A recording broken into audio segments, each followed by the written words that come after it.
Hey guys, welcome back to our YouTube channel One Tuesday. Today, in this video, let's learn about how to set appointment slots in Google Calendar. So let's get started.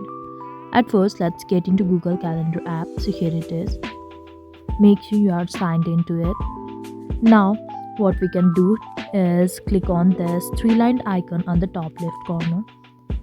And here's an option for schedule, and there is no such option as appointment slots here. So let's go on and click on schedules, and since we are setting up the appointment slots for a date, so let's go for date, and we need to choose any time we want to add the details. And once you are done, simply click on save. Similarly, we can choose other details as well. After you have selected the time, simply click on save on the top right corner.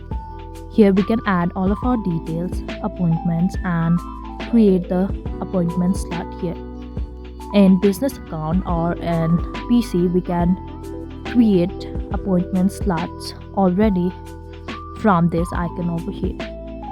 But in Android, this feature is not available. So this is all we can do to create appointment slots in Google Calendar in Android. I hope you liked the video. Please do like and subscribe.